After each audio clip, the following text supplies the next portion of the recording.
When was the last time you borrowed a DVD from a friend, pinned a note to a bulletin board, or simply owned the software you used? These moments already feel nostalgic because they've been slowly replaced by a world where almost everything comes with a monthly subscription fee.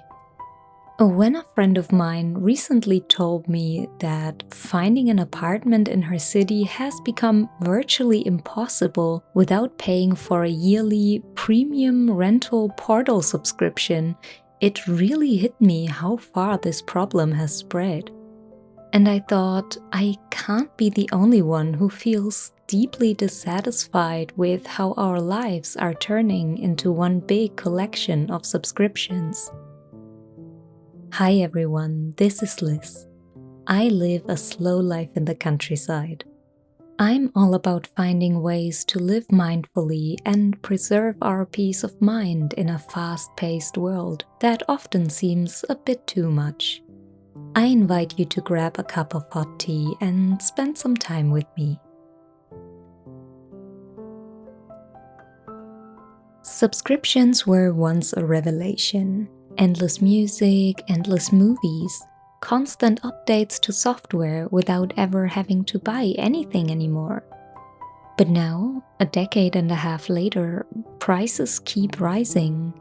Ads are sneaking back in even when we're already paying for premium versions. And what was once promised as all-included has become split up into more and more subscription tiers, with more and more content hidden behind extra paywalls. At the same time, the alternatives, the simple old options, have quietly disappeared.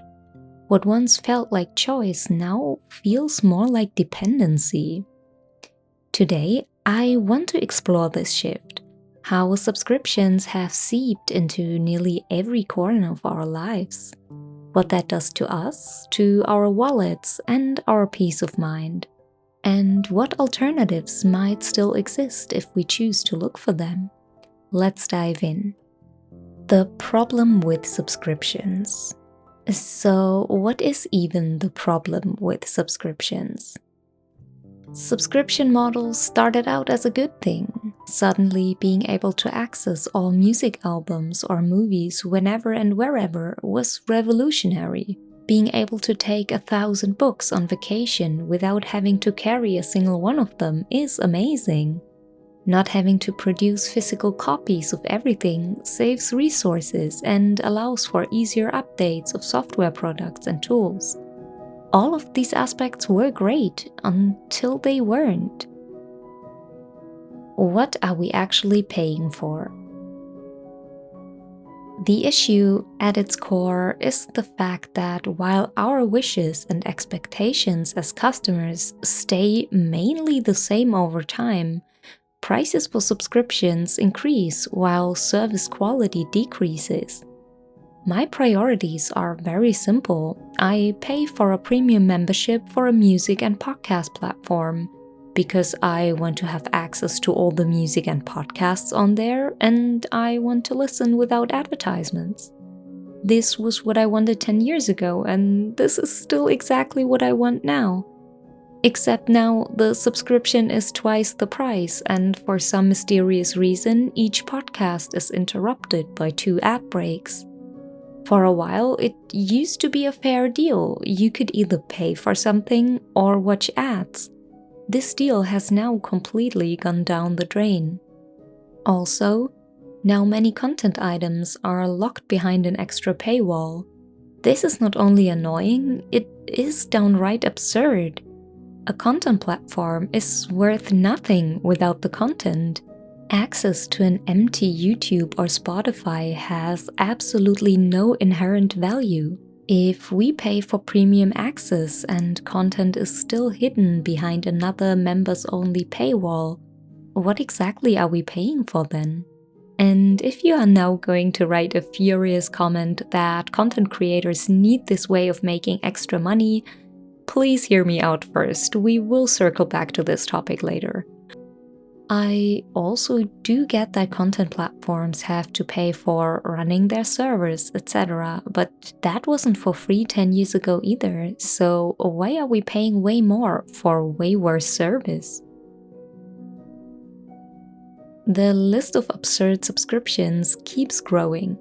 From cars to printers that come with built-in features customers have technically already paid for, but can only access by paying an additional subscription fee. My friend who's looking for an apartment can browse listings on a rental portal, but can only contact landlords if she buys a yearly premium subscription. But why would she need 12 months of access when she has to move within 3? What exactly is she paying for after that? The $10 a month trap. Subscriptions add convenience to our lives. There's no denying that. And at first glance, they seem affordable. $4.99 here, $9.99 there. But over time, those small amounts add up to far more than we would have paid with a one-time purchase. More than we would have paid if we had just bought a new music album a few times a year, or if we had actually spent those $900 on Photoshop. Now, you could still argue that this is all money well spent, as with a subscription, you will always get the latest content and the latest updates as opposed to a one-time purchase. The problem, however, is that we are owning nothing, but will be paying for this nothing forever. We are entirely at the mercy of companies who can discontinue a service we have invested money into for years, delete content items from our libraries that we paid for, or adjust their prices however they see fit. There is absolutely nothing we can do about it.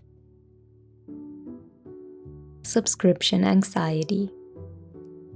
I've noticed that the sheer omnipresence of subscriptions has created a new kind of anxiety in our lives, one we might feel without even realizing it. With subscription models, we're no longer paying to gain something, but to avoid losing what we already have and value: our photos, our books, our movies, even our connections. At first glance, that shift might seem subtle, but the psychological impact is huge.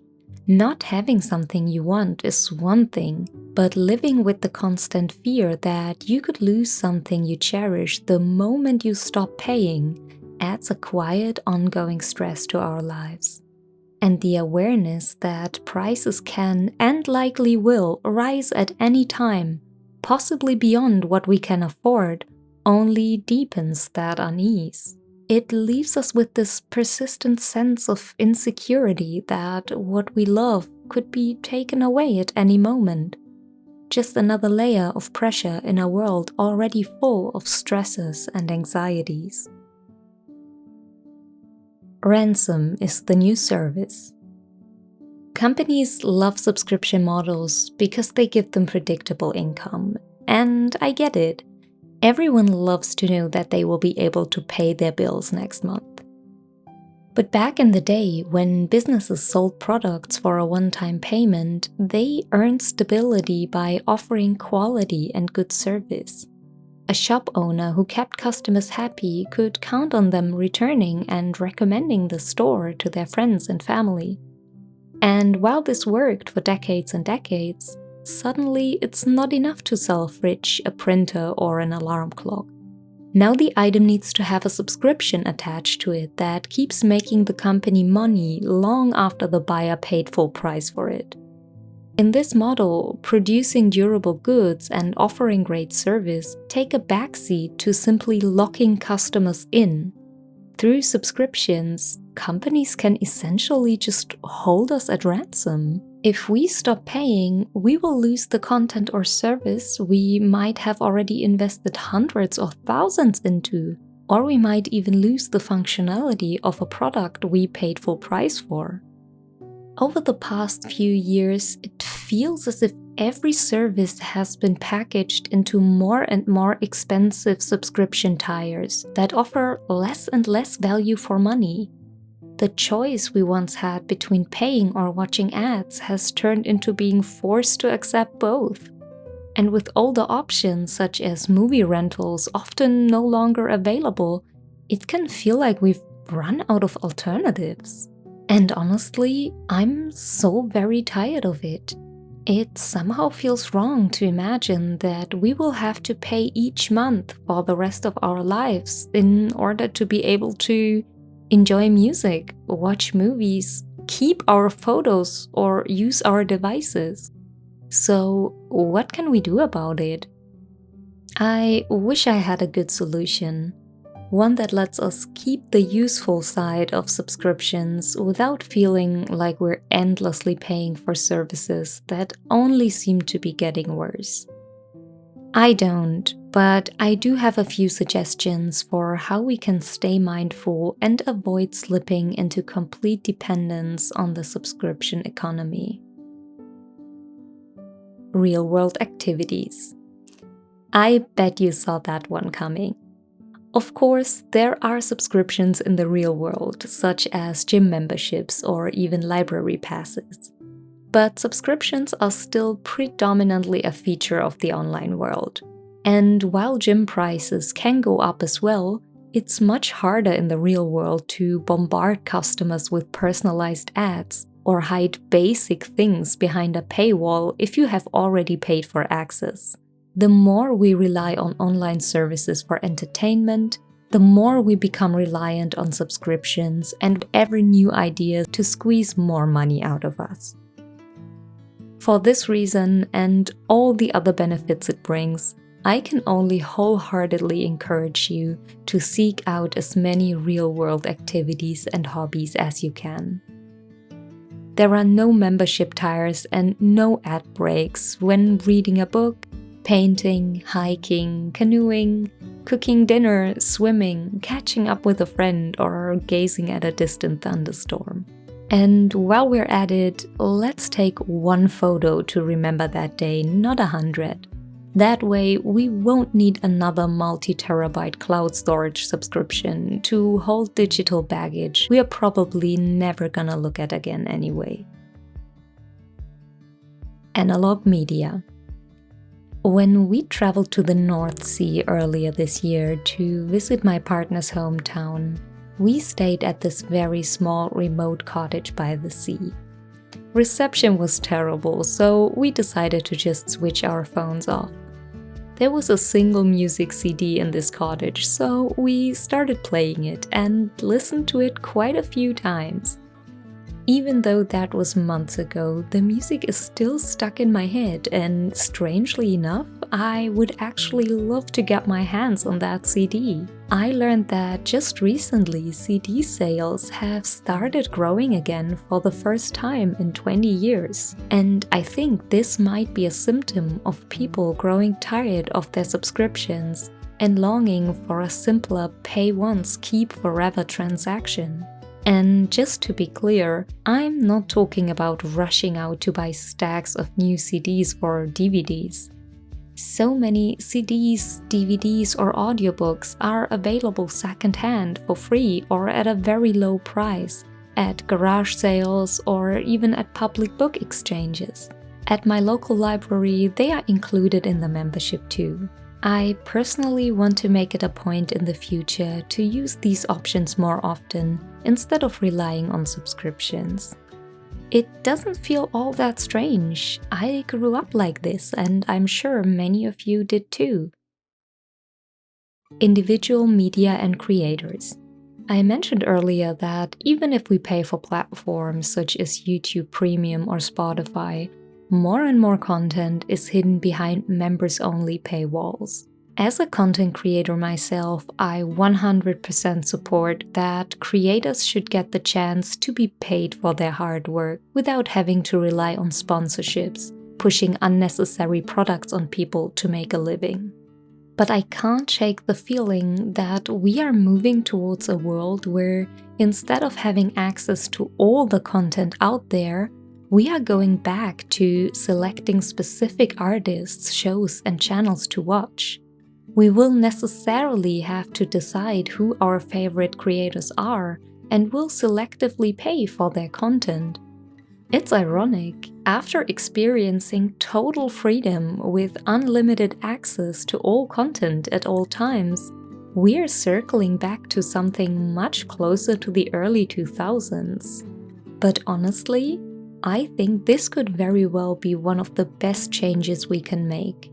In addition to creators being paid fairly for their work, it might actually help alleviate the algorithm curse. Instead of watching whatever some algorithm serves to us, we will start selecting the media we consume more consciously again. Which creator or movie do we feel like watching today? Which artist do we feel like listening to? And while it is, or rather was, fantastic to have access to absolutely everything at any time, I strongly believe we don't need it. Looking at how many of us are now battling screen addiction, it probably doesn't even do us good. While our need for entertainment, for novelty, for stories is deeply human, we do not need all the entertainment, all the novelty, and all the stories at any given moment. Until about 15 years ago, that wasn't even an option, and we were perfectly fine back then. Community. I've already noticed this trend starting, and I wouldn't be surprised if it grows. In many ways, subscriptions have replaced what community used to provide. But as these services begin to let us down, it's our communities we turn back to for help. Instead of paying for that yearly rental platform subscription, I've seen people return to local bulletin boards to look for housing. It's often less stressful and less expensive for both landlords and tenants. Others recommend something as simple as messaging the apartment block administration to ask about availability. And as I'm editing this, there is actually an update from my friend who now found an apartment by doing just that. In many ways, it's back to the basics. Instead of subscribing to some online platform for learning new skills, we can look at local courses and workshops. I mentioned local libraries before. Many aren't aware that they do not only offer books, they often have other media as well as board games or even tools that are included in the membership. In our neighboring town, the community center lets people borrow everything from books and games to kitchen appliances and gardening tools completely free of charge. The subscription economy is to a certain degree based on our fear of losing access. Access to entertainment, to connections, to learning, to having absolutely everything right at our fingertips at any given moment. But what? What if we stopped being afraid of that? The endless stream of subscriptions has blinded us to the many alternatives that are out there that give us access to all these things without requiring monthly payments forever. Getting a subscription for everything just isn't the cool, trendy thing it was 15 years ago. And while some subscriptions still make sense, others are pushed on us everywhere we look, just so companies can make an easy extra buck off of us. Looking for alternatives is not only about saving that monthly fee that we can instead invest into something more meaningful to us. It's also about peace of mind. The peace of knowing that what we love and cherish, the music, the stories, the books and connections cannot just be taken away from us or priced out of reach. To me, that is a very calming thought, and I will keep exploring ways to become independent of as many subscription services as possible. In fact, we've just decided to bring a CD player back into our living room, something I haven't owned in almost 20 years.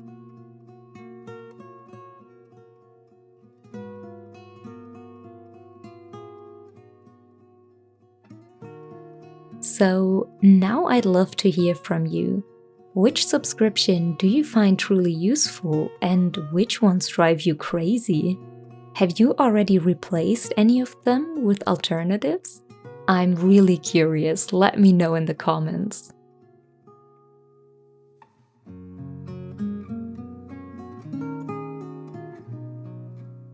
Thank you so much for watching.